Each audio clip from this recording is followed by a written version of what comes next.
Hello friend, SP education में आपका हार्दिक स्वागत है। आज की क्लास में हम लोग बात करने वाले हैं बिहार शिक्षक भर्ती टीआरई 4 के बारे में हम लोग बात करने वाले हैं। और अभी से हम लोगों ने अपनी क्लासों को शुरू कर दिया है कि अभी से क्लासें करेंगे तब हम लोगों को जाकर पूरी क्लासें कर पाएंगे, ठीक है। और अच्छी तरीके से वन बाई वन मैं प्रीवियस ईयर में जो मतलब टीआरई 1 में और टीआरई 2 में जो क्वेश्चन पूछे गए हैं उनको भी मैं आप लोगों को दिखाता हूं कि किस प्रकार से क्वेश्चन पूछे गए हैं और हम लोग कौन कौन से टॉपिक को किस प्रकार से कवर करने वाले हैं और कवर कर रहे हैं। ये हम लोगों की 4 नंबर की क्लास, आज की क्लास जो है वो 4 नंबर की क्लास रहने वाली है। और अभी तक मैंने आप लोगों को बताया क्या है, तो मैंने आप लोगों को व्यवसाय मानव की क्रियाओं के बारे में बताया है कि मानवीय क्रियाएं कौन कौन सी होती हैं, आर्थिक क्रिया और अनार्थिक क्रिया, ठीक है। फिर उसके बाद मैंने आप लोगों को आर्थिक क्रिया के बाद आर्थिक क्रिया के प्रकार बताए थे। फिर उसके बाद मैंने आप लोगों को व्यवसाय के बारे में बताया था, पेशे के बारे में बताया था और रोजगार के बारे में बताया था। पेशा क्या होता है, पेशे के बारे में मैंने जो बताया था वो मैं आप लोगों को क्वेश्चन मतलब कि आज दिखाऊंगा आप लोगों को कि किस प्रकार से क्वेश्चन पूछा गया था टीआरई 1 में और टीआरई 2 में, ठीक है। तो उस पर हम लोग बात करने वाले हैं। आज हम लोग बात करने वाले हैं व्यावसायिक स्वामित्व के प्रारूप कौन कौन से होते हैं और यहाँ से क्वेश्चन पूछे गए हैं, कैसे क्वेश्चन पूछे गए हैं, ये सारी बातें मैं आप लोगों को बताने वाला हूँ, ठीक है। तो चलिए अपनी क्लास को शुरू करते हैं। और सबसे पहले लिखा हुआ है यहाँ पर कि व्यावसायिक स्वामित्व होता क्या है।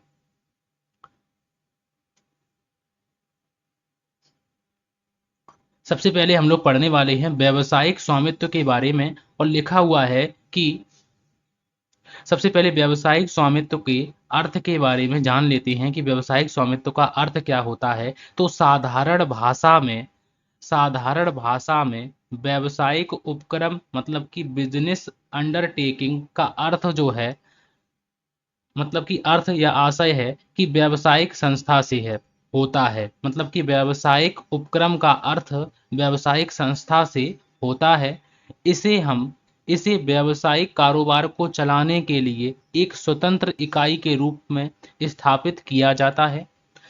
व्यावसायिक स्वामित्व का अगर हम अभिप्राय की बात करें तो व्यवसाय पर किसका अधिकार है और किसका प्रबंध है और कौन इसका संचालन करेगा, कौन कौन व्यक्ति इसका संचालन करेंगे। तो अर्थात व्यवसाय का मालिक कौन है, तो ये सभी जो है ये बातें हम लोग किस में करते हैं, व्यवसायिक स्वामित्व के बारे में करते हैं कि व्यवसाय का स्वामी कौन है। कि कि व्यवसाय का व्यवसाय व्यवसाय का व्यवसाय का स्वामी कौन है। तो इस बारे में हम लोग जानेंगे कि व्यवसाय स्वामित्व के बारे में समझ गए होंगे कि साधारण भाषा में कि व्यवसायिक संस्था का मतलब कि कारोबार कौन चलाएगा, इसका मतलब प्रबंध संचालन कौन करेगा, इसका मालिक कौन होगा, ये सभी बातें जो होती हैं व्यवसायिक स्वामित्व कहलाती हैं। तो अगर आप लोगों से पूछा जाता है कि व्यावसायिक स्वामित्व क्या है तो आप लोग बता सकते हैं कि व्यावसायिक स्वामित्व हम लोगों का क्या होता है। अब हम लोग बात करने वाले हैं कि व्यावसायिक स्वामित्व में अगर हम लोगों से पूछा जाता है कि इसके लक्षण क्या होते हैं, तो इसके जो लक्षण होते हैं व्यावसायिक स्वामित्व के, अगर लक्षण की बात पूछी जाती है, पहली बात तो पूछी नहीं जाएगी, लेकिन अगर फिर भी पूछी जाती है, लक्षण की बात अगर पूछी जाती है, तो हम लोग कह सकते हैं कि एक पृथक अस्तित्व वाली संस्था होती है। इसका जो है पृथक अस्तित्व होता है, पृथक अस्तित्व होता है। उसके बाद हम लोग बात करने वाले हैं कि इसका जो है स्वामित्व जो है तो होता है वो भी पृथक होता है, पृथक स्वामित्व होता है, पृथक स्वामित्व होता है, ठीक है। और अगर हम लोग बात करते हैं कि स्वतंत्र प्रबंध और नियंत्रण होता है, स्वतंत्र प्रबंध और नियंत्रण होता है,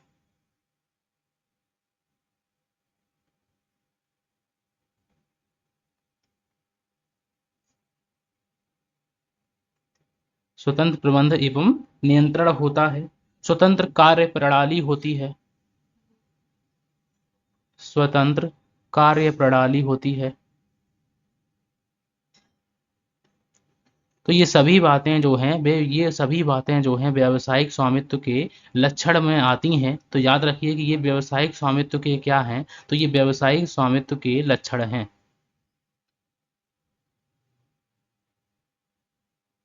व्यावसायिक स्वामित्व व्यावसायिक स्वामित्व के लक्षण। ठीक है, तो ये व्यावसायिक स्वामित्व के लक्षण के बारे में आती हैं कि मतलब पृथक अस्तित्व का मतलब कि बिजनेस का अलग और इसका अलग जो है अस्तित्व होता है। तो कई प्रकार से यहाँ से क्वेश्चन पूछे गए हैं, केवीएस में पूछे गए हैं। ठीक है, इसीलिए मैंने ये भी करा दिए हैं। अगर हम लोग बात करते हैं कि व्यावसायिक स्वामित्व के विभिन्न स्वरूप के बारे में हम लोग जानते हैं, तो व्यावसायिक स्वामित्व के बारे में हम लोग जान लेते हैं कि प्राचीन काल में जो व्यवसाय का जो क्षेत्र था वो कैसा था, तो वो सीमित था। अतः उस समय व्यावसायिक स्वामित्व के विभिन्न स्वरूप भी बहुत सीमित थे। मतलब कि पहले की बात करते हैं, प्राचीन काल की बात करते हैं, तो उस समय व्यवसाय क्षेत्र का जो है, व्यवसायिक क्षेत्र जो है वो सीमित था और उसमें स्वरूप भी सीमित थे। परंतु व्यवसाय के विस्तार के साथ साथ व्यावसायिक उपक्रम के स्वरूपों का विस्तार भी होता गया है। वर्तमान में व्यावसायिक स्वामित्व के विभिन्न स्वरूपों को हम लोग इस प्रकार से वर्गीकृत कर सकते हैं कि व्यावसायिक स्वामित्व के 3 प्रकार होते हैं। एक होता है निजी उपक्रम, एक होता है हम लोगों का सार्वजनिक उपक्रम और एक होता है हम लोगों का मिश्रित उपक्रम। तो ये 3 प्रकार के उपक्रम होते हैं। निजी उपक्रम को कहते हैं प्राइवेट एंटरप्रेन्योरशिप, पब्लिक एंटरप्रेन्योरशिप और मिक्स एंटरप्रेन्योरशिप। ठीक है, अब हम लोग अगर इनके बारे में बात करते हैं कि पब्लिक का मतलब क्या, निजी निजी जो है, एक सेकेंड, निजी के बारे में अगर हम लोग बात करते हैं कि निजी जो उपक्रम है, निजी उपक्रम कितने प्रकार का होता है, तो याद रखिए कि निजी उपक्रम जो है वो 2 प्रकार का होता है। अब वो 2 प्रकार कौन कौन से हैं, तो एक है हम लोगों का गैर निर्गमित क्षेत्र। अब गैर निर्गमित और निगमित क्षेत्र जो है, निर्गमित क्षेत्र वो कौन कौन से होते हैं, तो उनके बारे में भी मैं आप लोगों को बताऊंगा। लेकिन अगर हमसे पूछा जाता है कि यहाँ पर निर्गमित में जो है, अगर हम लोगों से पूछा जाता है कि निर्गमित उपक्रम में कौन कौन से आते हैं, तो एकल स्वामित्व आता है इसमें, और इसमें जो है संयुक्त हिंदू परिवार आता है। ठीक है, साझेदारी आती है और संयुक्त साहस आता है। ठीक है, तो इसमें हम लोग, तो ये इनके जो 3 प्रकार हैं, निजी उपक्रम के 3 प्रकार हैं। कौन कौन से हैं निजी उपक्रम के, मैंने 2 प्रकार बताए हैं कि गैर निर्गमित और एक होते हैं निर्गमित। अब इसमें हम बात करते हैं कि गैर निर्गमित कौन से होते हैं, तो इसमें होते हैं एकल स्वामित्व होते हैं, संयुक्त हिंदू परिवार होते हैं। इसको हम लोग डिटेल में पढ़ने वाले हैं। क्यों पढ़ने वाले हैं, क्योंकि क्वेश्चन पूछे गए हैं। वो क्वेश्चन भी मैं आप लोगों को दिखाने वाला हूं कि किस प्रकार से क्वेश्चन पूछे गए हैं। संयुक्त हिंदू परिवार को भी पढ़ना है क्योंकि यहाँ से भी पूछा गया है और साझेदारी से भी पूछा गया है, तो इसमें हम लोगों को डिटेल में पढ़ना है। उसके बाद हम लोगों को संयुक्त पूंजी वाली कंपनी के बारे में तो अच्छी तरीके से हम लोगों को डिटेल में पढ़ना है कि संयुक्त पूंजी वाली कंपनी के बारे में, और सहकारी समिति के बारे में भी पढ़ना है। तो ये निजी उपक्रम के प्रकार हैं, इनको डिटेल में पढ़ना है। और सार्वजनिक उपक्रम कौन से होते हैं, इनको क्या कहते हैं, इसको भी 2 प्रकार से हम लोग बांट सकते हैं। एक होते हैं निर्गमित और एक होते हैं गैर निर्गमित।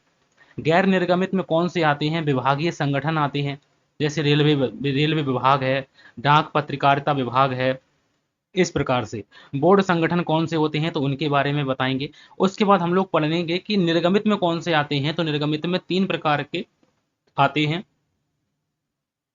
एक होते हैं सार्वजनिक निगम, एक होते हैं सरकारी विभागीय संगठन और एक होते हैं सरकारी कंपनियां। तो इनके बारे में हम लोग खूब अच्छी तरीके से डिटेल में पढ़ने वाले हैं। लेकिन मैंने अभी आप लोगों को बताया है कि हम लोग व्यावसायिक स्वामित्व को कितने भागों में बांटा गया है, तो व्यावसायिक स्वामित्व को कितने भागों में बांटा गया है, तो इस बात को याद रखिएगा कि इनको 3 भागों में बांटा गया है। निजी उपक्रम, सार्वजनिक उपक्रम और मिश्रित उपक्रम में बांटा गया है। अब हम लोग बात करने वाले हैं कि निजी उपक्रम क्या होते हैं। ठीक है, क्योंकि डिटेल भी पढ़नी है। सबसे पहले लिखा हुआ है यहाँ पर कि निजी उपक्रम क्या है। सबसे पहले हम लोग निजी उपक्रम के बारे में जान लेते हैं कि निजी उपक्रम के बारे में कि ये क्या होते हैं, ये क्या होते हैं निजी उपक्रम। तो इस प्रकार के व्यावसायिक स्वरूप में व्यवसाय का स्वामित्व जो होता है, मतलब कि इसका संचालन जो है या फिर इसका जो है प्रबंध जो है, किसके हाथों में होता है, निजी क्षेत्रों में, अर्थात जो है जनता के हाथों में रहता है। निजी क्षेत्रों अर्थात जनता के हाथों में रहता है। वैधानिक दृष्टि से निजी उपक्रमों को 2 भागों में बांटा जा सकता है। अब वो 2 भाग कौन कौन से हैं, तो एक भाग है हम लोगों का गैर निर्गमित उपक्रम और एक है हम लोगों का, एक है निर्गमित उपक्रम। तो इनके बारे में हम लोगों को अभी पढ़ना है। तो निर्गमित उपक्रम में कौन कौन से आते हैं, तो निर्गमित उपक्रम में मैंने लिख रखा है, कोई भी बात मुझे आप लोगों को यहाँ पर बहुत ही कम बातें जो हैं वो मुझे आप लोगों को यहाँ पर बतानी, मतलब लिख के बतानी है। मैंने ज़्यादा से ज़्यादा बातें आप लोगों के लिए लिख ली हैं कि यहाँ पर हम लोग बात करने वाले हैं गैर निर्गमित उपक्रम के बारे में। अब गैर निर्गमित उपक्रम हमारे कौन से होते हैं, तो उनके बारे में हम लोग जान लेते हैं कि गैर निर्गमित उपक्रम वे उपक्रम आते हैं, गैर निर्गमित उपक्रम में कौन से उपक्रम आते हैं जिसमें पूंजी जो है व्यक्तियों द्वारा लगाई जाती है। इसमें एकता स्वामित्व या फिर एकल स्वामित्व की बात करते हैं, संयुक्त हिंदू परिवार की बात करते हैं, एकल लिखा हुआ है यहाँ पर, एकल स्वामित्व, ठीक है, साझेदारी एवं संयुक्त साहस जैसे व्यावसायिक स्वामित्व के स्वरूप आते हैं, जिनका वर्णन निम्न प्रकार किया जा सकता है। इसमें हम एकल स्वामित्व की बात करेंगे, उसके बाद हम लोग संयुक्त हिंदू परिवार की बात करेंगे, फिर उसके बाद हम लोग साझेदारी की बात करेंगे, और एक है हम लोगों का संयुक्त साहस। तो निजी उपक्रम, सबसे पहले हम लोगों ने निजी उपक्रम के बारे में जाना कि ऐसे उपक्रम जिनमें जो है पूंजी जो है किसके द्वारा लगाई जाती है। इसमें जो पूंजी जो है वो निजी उपक्रम जो है उनका स्वामित्व जो है निजी क्षेत्र में अर्थात जनता के हाथों में होता है, तो इसे हम निजी उपक्रम कहते हैं। और निजी उपक्रम को दो भागों में बांटा है, एक होते हैं गैर निर्गमित उपक्रम। गैर निर्गमित उपक्रम में क्या होता है, तो गैर निर्गमित उपक्रम में जो पूंजी है वो किसके द्वारा लगाई जाती है, तो पूंजी व्यक्तियों के द्वारा लगाई जाती है, तो इसीलिए इसे गैर निर्गमित उपक्रम कहते हैं। और जिसमें पूंजी जो है जनता के द्वारा लगाई जाती है उसे हम क्या कहते हैं, उसे हम निर्गमित उपक्रम कहते हैं। निर्गमित पूंजी सुना होगा आप लोगों ने, अंश जो हम लोग पढ़ते हैं अंश के बारे में, उसके बारे में भी आप लोगों को अच्छी तरीके से पढ़ना है, ठीक है। तो यहाँ पर आप लोगों ने समझ गए होंगे कि गैर निर्गमित उपक्रम कौन कौन से होते हैं, ठीक है। और इनकी इंग्लिश भी लिखी हुई है, इंग्लिश में भी कोई दिक्कत नहीं है, आप लोगों को इंग्लिश में भी मैंने लिख रखी है, ठीक है। उसके बाद हम लोग बात करते हैं निर्गमित उपक्रम कौन कौन से होते हैं और किस प्रकार से क्वेश्चन पूछे गए थे। देखो ध्यान से, ये क्वेश्चन पूछा गया था, यहाँ पर देख लीजिए कि ये पेपर का है और ये बारकोड भी लिखा हुआ है, तो इस प्रकार से आप लोग देख सकते हैं। ये 64 नंबर जो क्वेश्चन पूछा गया है, आप लोग देख सकते हैं कि निम्न में से किसमें विशिष्ट ज्ञान और कौशल की आवश्यकता होती है। तो यहाँ से क्वेश्चन पूछा गया है, और ये किससे क्वेश्चन पूछा गया है, तो याद रखिए कि ये पेशे से क्वेश्चन पूछा गया है। पेशा का मतलब होता है जिसमें विशिष्ट ज्ञान और चातुर्य की आवश्यकता होती है, उसमें हम लोग उसे पेशे के अंतर्गत करते हैं, तो इसमें जो है ये हम लोगों का राइट आंसर हो जाएगा। लेकिन हम लोगों से क्वेश्चन जो है इस प्रकार से पूछे गए हैं, तो मैं क्वेश्चन भी आप लोगों को दिखाऊंगा कि किस प्रकार से क्वेश्चन पूछे जा सकते हैं और उनके राइट आंसर क्या हो सकते हैं। क्योंकि पेशे के बारे में मैंने अभी आप लोगों को पिछली क्लास की अगर हम लोग बात करते हैं तो मैं आप लोगों को दिखा देता हूं कि वहां पर हम लोगों ने पेशे के बारे में आप लोगों को अच्छी तरीके से बताया था, ठीक है। पेशे के बारे में ये देखिए क्लास नंबर 3 है, और यहाँ पर मैंने आप लोगों को बताया था कि, ठीक है। सो एक एक सेकेंड, इसमें हम लोगों ने बताया था आप लोगों को, इसमें मुझे मिल जाएगा, ठीक है।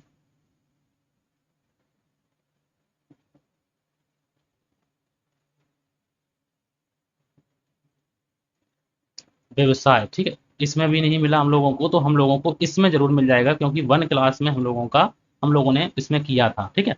ये देखिए ध्यान से, यहाँ पर देखिए आर्थिक क्रिया, आर्थिक क्रिया के प्रकार और पेशे को जो देखिए ध्यान से, यहाँ पर हम लोगों ने पढ़ा था कि पेशे में जो हम लोग पढ़ते हैं कि एक पेशे का संबंध उन मानवीय क्रियाओं से है जिसमें किसी व्यक्ति को अपनी आजीविका कमाने के लिए अपने काम में विशेष ज्ञान और चातुर्य की आवश्यकता होती है। इन क्रियाओं का संबंध नियमों और आचार संहिता से होता है जो पेशेवर संस्थाओं के द्वारा निर्धारित किए जाते हैं। जो लोग पेशे में लगे होते हैं उन्हें हम पेशेवर कहते हैं। उदाहरण के लिए जैसे वकील है और चार्टर्ड अकाउंटेंट है, डॉक्टर है, तो इस प्रकार से, ठीक है। और अब क्वेश्चन पूछते हैं, तो यहाँ से देखिए क्वेश्चन भी हम लोगों ने पूछा है, मतलब बीपीएससी ने क्वेश्चन पूछा है। ये देखिए कि निम्न में से किसमें विशिष्ट ज्ञान और कौशल की आवश्यकता होती है, इनमें से निम्नलिखित में से किसमें विशिष्ट ज्ञान और कौशल की आवश्यकता होती है, तो रोजगार में होती है, पेशे में होती है, गैर आर्थिक गतिविधि में होती है, या फिर उपरोक्त में से किसी में नहीं होती। तो याद, उपरोक्त में से एक से अधिक होती है, तो याद रखिए कि इसका राइट आंसर पेशा होना चाहिए, ठीक है। इसका राइट आंसर पेशा होना चाहिए मेरे हिसाब से, तो इसका राइट आंसर है पेशा,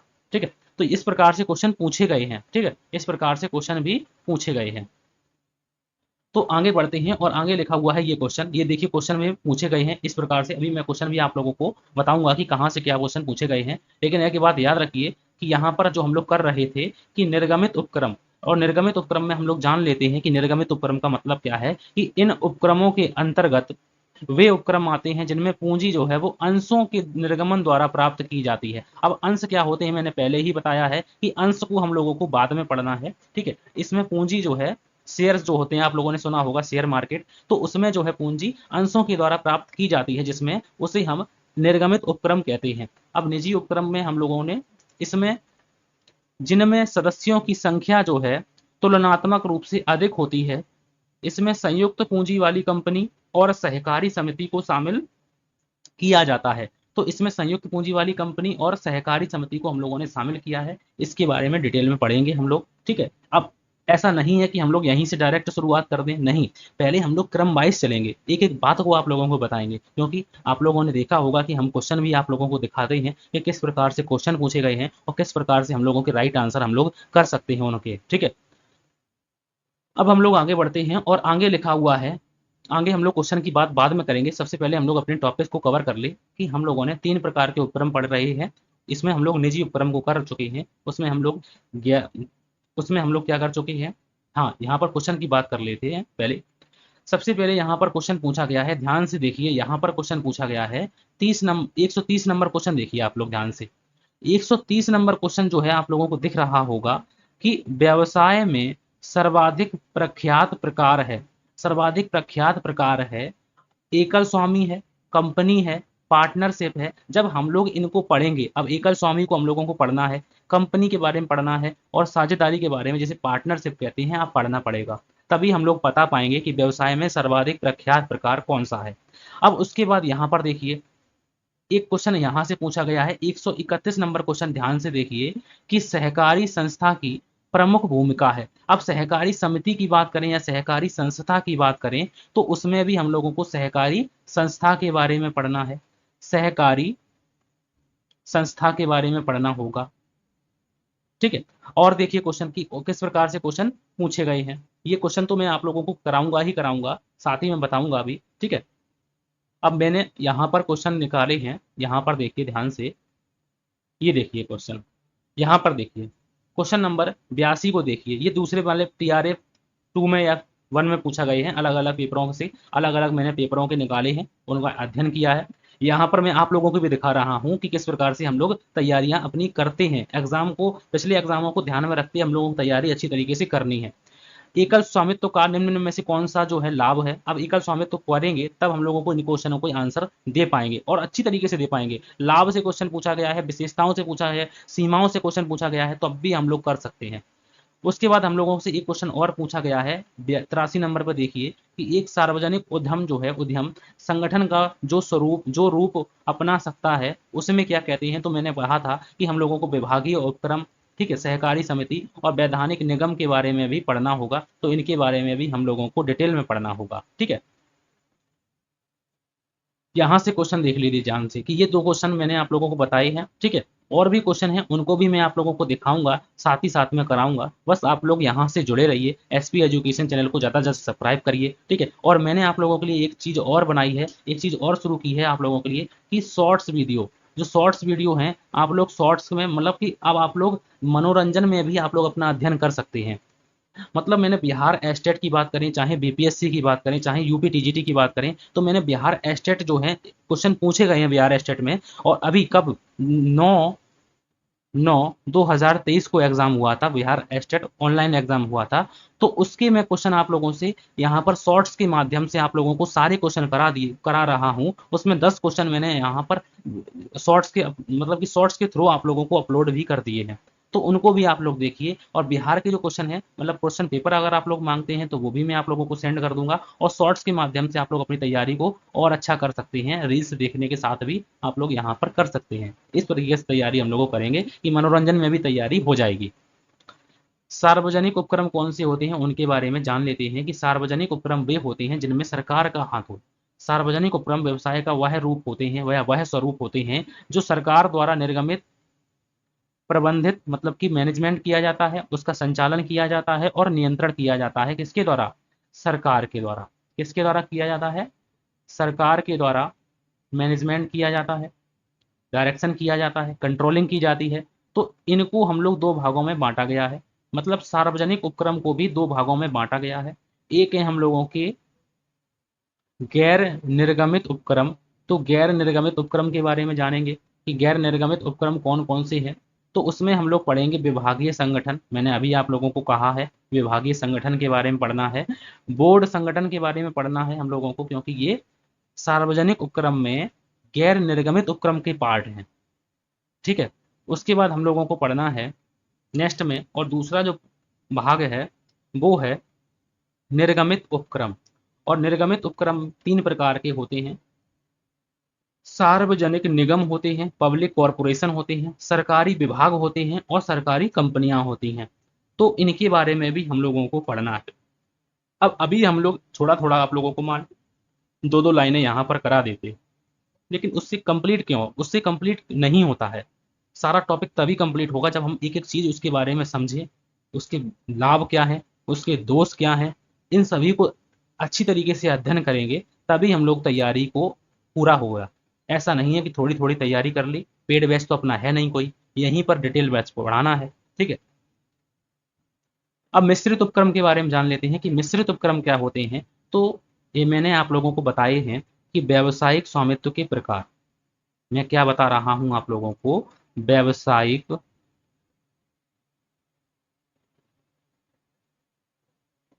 व्यावसायिक स्वामित्व के प्रकार के हम लोग पार्ट पढ़ रहे हैं कि व्यावसायिक स्वामित्व क्या है, मैंने बताया है आप लोगों को। अब व्यावसायिक स्वामित्व के जो प्रकार हैं वो मैंने आप लोगों को बताए हैं, तीन होते हैं। एक होते हैं निजी उपक्रम, निजी उपक्रम, और निजी उपक्रम को दो भागों में बांट दिया है, उनको भी मैंने बताया है। एक होते हैं गैर निर्गमित, गैर निर्गमित वो उपक्रम जिनमें पूंजी व्यक्तियों के द्वारा लगाई जाती है, और दूसरे होते हैं निर्गमित उपक्रम, निर्गमित उपक्रम वे उपक्रम जिनमें पूंजी जो है अंशों के द्वारा लगाई जाती है या अंशों के द्वारा प्राप्त की जाती है, वो होते हैं निर्गमित उपक्रम। उसके बाद हम लोगों ने बात की है सार्वजनिक उपक्रम की। और सार्वजनिक उपक्रम वो उपक्रम होते हैं जिनमें जो है जिनका नियंत्रण जो है सरकार के द्वारा, नियंत्रण सरकार के द्वारा होता है, मैनेजमेंट सरकार के द्वारा होता है, डायरेक्शन सरकार के द्वारा होता है, और उनका जो है कंट्रोलिंग, मतलब पूरी कंट्रोलिंग जो है वो किसके हाथों में होती है, सरकार के हाथों में होती है। तो उन्हें हम क्या कहते हैं, उन्हें हम सार्वजनिक उपक्रम कहते हैं। जैसे रेलवे देखा होगा आप लोगों ने, रेलवे, जैसे हम लोग आरबीआई की बात करें, डाक विभाग की बात करें, तो इस प्रकार के उपक्रम कौन से उपक्रम होते हैं, तो ये सभी उपक्रम सार्वजनिक उपक्रम होते हैं। अब हम लोग बात करने वाले हैं मिश्रित उपक्रम के बारे में। और मिश्रित उपक्रम सबसे सरल होता है कि जो उपक्रम ना तो पूर्ण रूप से निजी हो और ना ही सार्वजनिक हो, उन्हें हम क्या कहते हैं, मिश्रित उपक्रम कहलाता है। इनको मिश्रित क्षेत्र वाली कंपनियां भी कहते हैं, जॉइंट सेक्टर कंपनी भी कहते हैं। इनमें सरकार व निजी व्यक्ति अपनी पूंजी लगाते हैं। संयुक्त क्षेत्र की विचारधारा मिश्रित अर्थव्यवस्था पर आधारित होती है। ठीक है, और भारत की जो है, भारत में इस क्षेत्र में Hindustan shipyard, Hindustan housing factory और हिंदुस्तान एयरक्राफ्ट आदि जो हैं, कई ऐसे उपक्रम हैं जो मिश्रित उपक्रम में आते हैं, जिनमें मतलब कि सरकार का भी हिस्सा है और निजी निजी क्षेत्र भी है उसमें। तो ऐसे उपक्रमों को हम लोग मिश्रित उपक्रम कहेंगे। अब हम लोग डिटेल में पढ़ने वाले हैं कि क्या क्या उपक्रम होते हैं। सबसे पहले हम लोग पढ़ने वाले हैं निजी उपक्रम के बारे में। और निजी उपक्रम में सबसे पहला जो प्रकार था वो था हम लोगों का एकल स्वामित्व। एकल स्वामित्व के बारे में हम लोग पढ़ने वाले हैं। एकल स्वामित्व का मतलब यहाँ पर क्या होता है। एकल स्वामित्व का मतलब होता है एकाकी व्यापार, एकाकी व्यापार। एकाकी व्यापार का यहाँ पर मतलब जो है कि जब एक व्यक्ति जो है कोई कार्य करे, उसका मालिक भी वही हो, समस्त लाभ हानि वही वहन करे, तो इसे हम एकल स्वामित्व कहते हैं। भारत में या किसी भी प्राचीन, मतलब ऐतिहासिक दृष्टि से भी बात करें तो सबसे प्राचीन जो स्वरूप है वो एकाकी स्वामित्व ही है। तो हम लोग इसके बारे में पढ़ लेते हैं कि एकाकी स्वामित्व व्यावसायिक संगठन का सबसे प्राचीन एवं सरल स्वरूप है। ऐतिहासिक दृष्टि से भी व्यवसाय का प्रारंभ सबसे पहले इसी रूप में हुआ था। ऐसा कहा जाता है कि एकाकी स्वामित्व का जन्म उस समय हुआ है जब मनुष्य परिवार बनाकर रहने लगा था। सभ्यता के विकास के साथ साथ व्यवसाय के आकार और प्रकार में परिवर्तन होता चला गया होता चला गया। अगर हम एकाकी स्वामित्व के बारे में बात करते हैं तो एकल स्वामित्व व्यापार का वह स्वरूप होता है। एकल स्वामित्व व्यवसाय का वह स्वरूप होता है जिसका प्रमुख जो है वो एक व्यक्ति होता है। अगर हम इसकी बात करते हैं, अगर आप लोग थोड़ी सी लाइनें और पढ़ दें कि यहाँ पर हम लोग बात करते हैं कि एकल स्वामित्व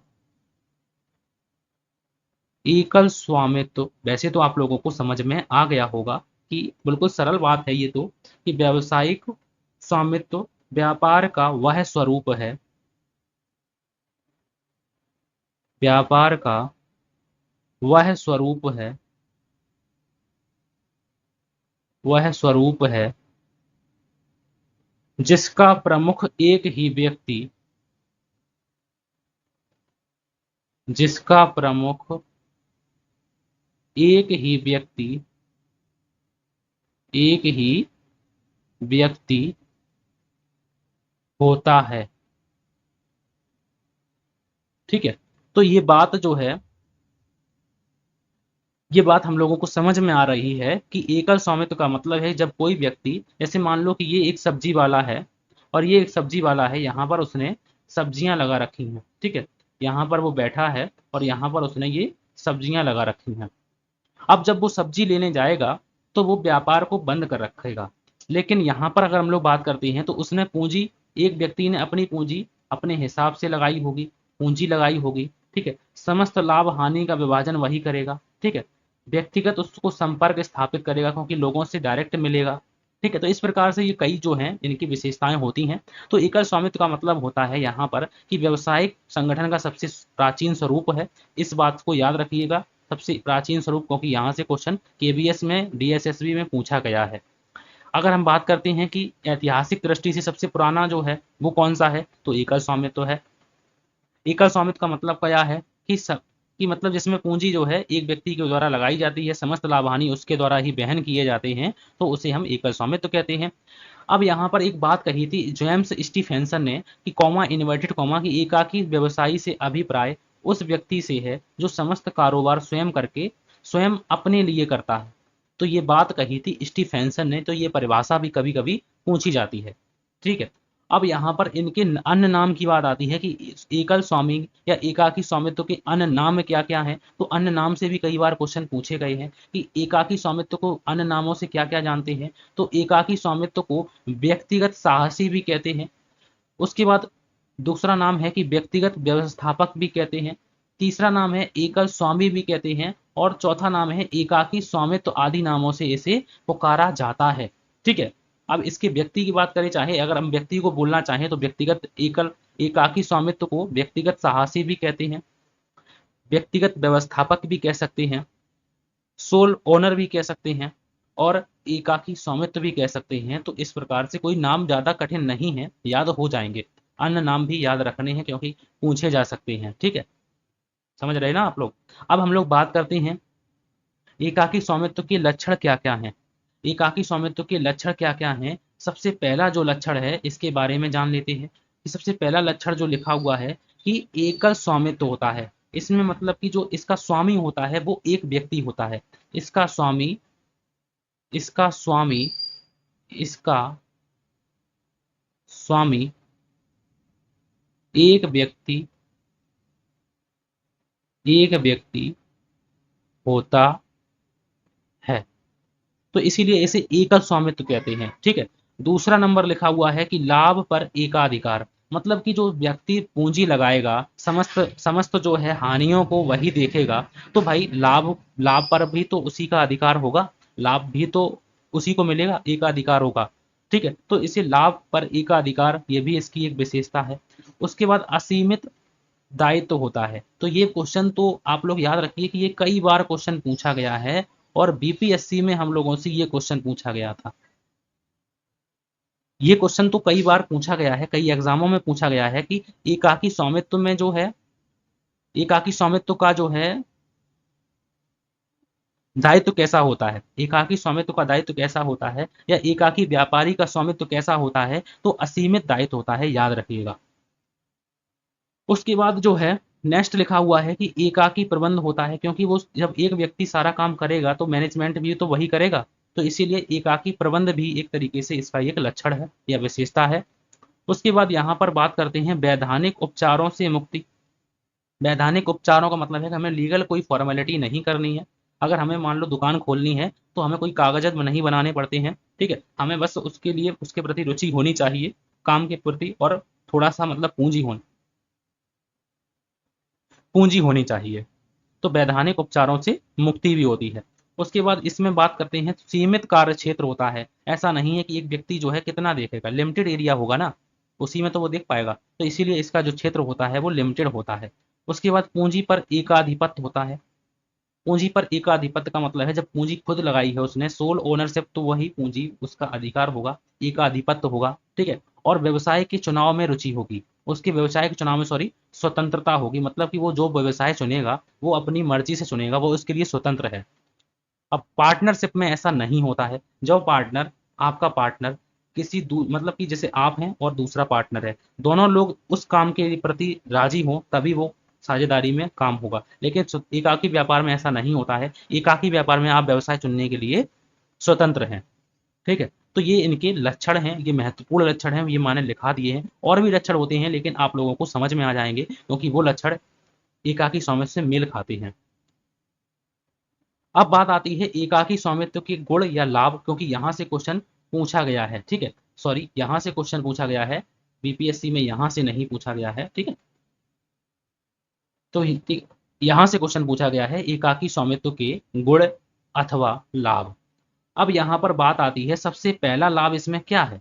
सबसे पहला लाभ है कि प्रारंभ करने में सुगमता होती है, मतलब कि एकाकी स्वामित्व को प्रारंभ करना बड़ा सरल होता है। इसे आराम से अच्छी तरीके से, कोई लीगल फॉर्मेलिटी नहीं करनी है, हम आराम से सुगमता से इसे शुरू कर सकते हैं। इजिली स्टार्ट टू बिजनेस, ठीक है। गोपनीयता होती है, क्योंकि जब व्यक्ति खुद ही काम करेगा और कोई गोपनीय बात है उसे अपने को ही बतानी है, ठीक है, तो उसे किसी को बतानी भी नहीं है, तो इसमें गोपनीयता होती है, ये इसका लाभ है। तीसरी बात इसमें लिखी हुई है कि व्यक्तिगत संपर्क है। व्यक्तिगत संपर्क का मतलब है यहाँ पर पर्सनल रिलेशन व्यक्ति स्थापित करेगा, क्योंकि व्यक्ति खुद ही सारा काम करेगा ना, तो वो सभी लोगों से खुद मिलेगा, और खुद मिलेगा तो व्यक्तिगत संपर्क स्थापित होगा। मितव्ययिता होती है, मतलब कि इसमें मितव्ययिता का मतलब होता है कि फिजूल खर्ची इसमें नहीं होगी। फिजूल खर्ची को होते हैं इकोनॉमी। इकोनॉमी का मतलब होता है यहाँ पर कि जहाँ पैसे ज़्यादा खर्च होते हैं उसमें हम लोग उसको कम करेंगे, जब क्योंकि व्यक्ति को खुद ही देखना है, अगर ज़्यादा खर्चे करेगा तो उसको लाभ कम होगा, तो वो सोचेगा कि कम से कम हम खर्चे करें जिससे हमें अधिक से अधिक लाभ हो, ठीक। तो इसमें मितव्ययिता का लाभ भी इसमें मिलता है, या मितव्ययिता का एक गुण इसमें विद्यमान होता है।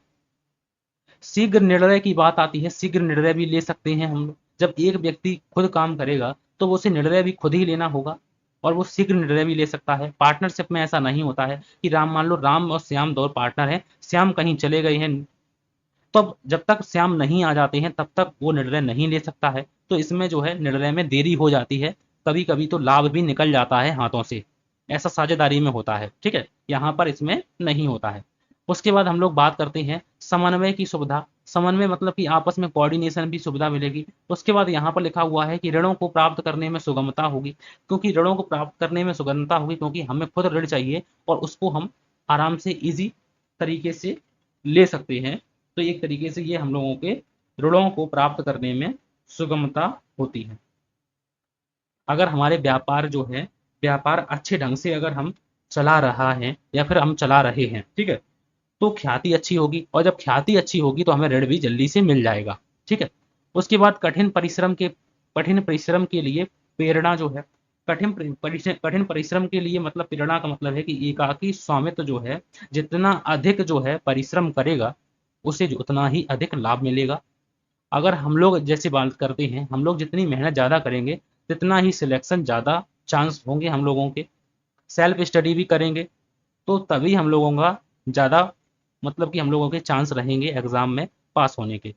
ठीक है, तो सेल्फ स्टडी मैंने कहा है पिछली बार भी, इस बार भी और डेली कहेंगे कि सेल्फ स्टडी आप लोग जरूर करें। ठीक है, सेल्फ स्टडी करने से ही मानते हैं कि मैं आप लोगों को चीज़ें बताऊंगा, लेकिन सेल्फ स्टडी से शायद और चीज़ें ज़्यादा कवर अप हों, उनको भी ध्यान में रखिए। ठीक है, उनको भी ध्यान में रखिए। प्रैक्टिस सेट मान ले हैं, प्रैक्टिस सेट करिए, लेकिन जब तक कॉन्सेप्ट क्लियर ना हो तब तक प्रैक्टिस भी मत करिए। एमसीक्यू से कॉन्सेप्ट क्लियर नहीं होता है। मान लो आप एमसीक्यू देखते हैं तो एमसीक्यू से कॉन्सेप्ट क्लियर नहीं होता, पहले आप लोग टॉपिक पढ़ लीजिए, पूरा एकाकी सौमित्र पढ़ लिया। अब एकाकी सौमित्र के जहां भी क्वेश्चन मिले आप लोगों को उनको सॉल्व करिए कि देखिए कि सौमित्र के हम लोग एकाकी सौमित्र का ऐसा कोई क्वेश्चन तो नहीं है जो हम लोगों से रह रहा है, ऐसे करिए इस प्रकार से। ठीक है, उसके बाद हम लोग बात करते हैं कि कार्य में लगन, कार्य में लगन, कार्य में लगन की बात करते हैं तो यहाँ पर जो है, क्योंकि जो है एकाकी स्वामित्व में होने वाला समस्त लाभ जो है वो एकमात्र व्यक्ति को मिलेगा, तो उसमें जो काम के प्रति लगन पैदा होगी, वो सोचेगा कि हमें जब लाभ मिलना है और अगर हमें लाभ मिलेगा तो हम काम को अच्छी तरीके से करेंगे, तभी हमें लाभ ज़्यादा से ज़्यादा मिलेगा। तो कार्य में लगन भी होती है। उसके बाद यहाँ पर लिखा हुआ है कि व्यापार का विकेंद्रीकरण, ये क्वेश्चन आप लोग याद रखिएगा। यहाँ पर विकेंद्रीकरण, क्योंकि यहाँ पर बच्चे गलत कर लेते हैं। इसका मतलब है, हम पढ़ लेते हैं कि यहाँ पर विकेंद्रीकरण का मतलब है कि एकाकी स्वामित्व के होने पर, जैसे मान लो कि एक कंपनी खुल जाए तो एक कंपनी बहुत से एरिया कवर करेगी, बहुत बड़ा एरिया कवर करेगी, लेकिन अगर यहीं पर छोटे छोटे जो हैं एकाकी स्वामित्व की दुकानें खुल जाएं इस प्रकार से, तो ये जो कार्य है, व्यापार है, इनको मतलब कि इसका जो है केंद्रीकरण ना होके विकेंद्रीकरण हो गया है। तो यहाँ पर विकेंद्रीकरण की बात आती है, क्योंकि का व्यापार जो है वो छोटे छोटे मतलब कि हिस्सों में बट गया है, और कंपनी अगर करती तो कंपनी इन पूरे एरिया कवर कर लेती।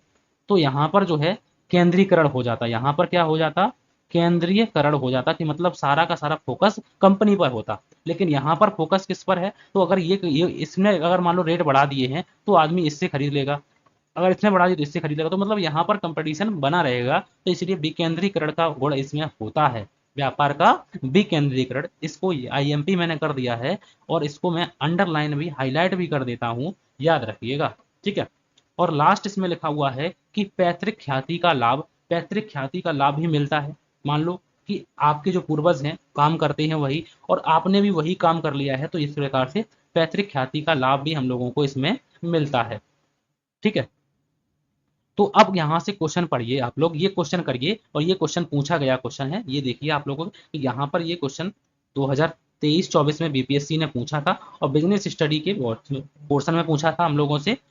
अब यहाँ पर क्वेश्चन पढ़िए कि एक सार्व सॉरी एक सेकेंड, यहाँ पर पढ़िए 82 नंबर क्वेश्चन, ध्यान से देखिए कि एकल स्वामित्व का निम्नलिखित में से कौन सा जो है लाभ है। इसमें लाभ की बात करते हैं तो व्यवसाय शुरू करने में आसानी होगी या व्यवसाय शुरू करने में सुगमता, किसमें, मैंने अभी आप लोगों को बताया है कि व्यवसाय शुरू करने में सुगमता किसमें होती है, एकाकी व्यापार में होती है। प्रत्यक्ष प्रोत्साहन, प्रत्यक्ष प्रोत्साहन का मतलब यहाँ पर देखिए, बड़ भले ही अलग अलग हों लेकिन बर्ड भले ही अलग अलग हों लेकिन आप लोगों को समझ में आएंगे। प्रारंभ करने में सुगमता, सुगमता देखिए यहाँ पर। ठीक है, और यहाँ पर क्या लिखा हुआ है कि व्यवसाय शुरू करने में आसानी, सुगमता को यहाँ पर क्या लिख दिया है, आसानी लिख दिया है। ठीक है, कोई बात नहीं। प्रत्यक्ष प्रोत्साहन किसमें मिलेगा, प्रत्यक्ष प्रोत्साहन उपलब्धि की भावना, उपलब्धि की भावना यहाँ पर देखिए,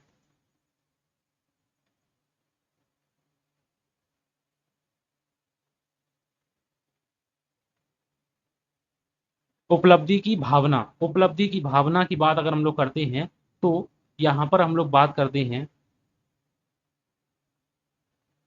कार्य में लगन या कठिन परिश्रम की प्रेरणा। ये देखिए ध्यान से, उपलब्धि की भावना या कार्य में लगन, देखिए यहां से क्वेश्चन, तो ये किसमें होगी, उपलब्धि की भावना किसमें होगी, उपलब्धि हम प्राप्त करेंगे अगर अच्छा काम करेंगे। मैंने अभी आप लोगों से कहा है कि प्रत्यक्ष प्रत्यक्ष प्रोत्साहन का मतलब है कि डायरेक्ट प्रोत्साहन कैसे मिलेगी, व्यक्ति अगर खुद में सोचेगा कि हम ज़्यादा से ज़्यादा लाभ कैसे करेंगे, अगर हम ज़्यादा से ज़्यादा अच्छा तरीके से काम करेंगे तो हमें ज़्यादा से ज़्यादा लाभ मिलेगा। तो ये प्रत्यक्ष प्रोत्साहन भी एकाकी व्यापार में मिलता है। उपलब्धि की भावना भी इसमें होती है, तो एक से अधिक, उपरोक्त में से एक से अधिक इसका राइट आंसर होगा, तो इसका राइट आंसर हो जाएगा डी ऑप्शन, बिल्कुल सही आंसर हो जाएगा। तो इस प्रकार से क्वेश्चन करने हैं हम लोगों को, इस प्रकार से क्वेश्चन करने हैं कि आप लोगों को समझ में आ जाएं। ठीक है, सुगमता को यहाँ पर आसानी लिख दिया है। तो इस प्रकार से क्वेश्चन करेंगे तो सारे क्वेश्चन भी हल हो जाएंगे और प्रीवियस ईयर क्वेश्चन पेपर भी सॉल्व हो जाएंगे। इस तरीके से करेंगे तैयारी को। ठीक है, तो बस आज की क्लास में हम लोगों ने यहीं पर रखते हैं। ठीक है, एकाकी स्वामित्व को पढ़ लिया है। अगली क्लास में हम लोग किसको लेकर आएंगे, तो अगली क्लास में ध्यान से देख लीजिए कि अगली क्लास में हम लोग, मैंने कहा था कि हम लोग एकाकी स्वामित्व को हम लोगों ने कर लिया है, एकाकी स्वामित्व को कर लिया है। अगली क्लास में हम लोग संयुक्त हिंदू परिवार और साझेदारी को लेकर आएंगे एक साथ में। ठीक है, ज़्यादा से ज़्यादा चीज़ों को कवर करनी है लेकिन डिटेल में करनी है। ठीक है, तो आज की क्लास आप लोगों को कैसी लगी तो आप लोग बताएं। शॉर्ट्स भी ज़रूर देखें, आप लोग काम के हैं आप लोगों के। तो आप लोगों को क्लास अच्छी लगती है तो प्लीज़ आप लोग लाइक करें, शेयर करें। तो आज की क्लास के लिए थैंक यू फॉर वॉचिंग।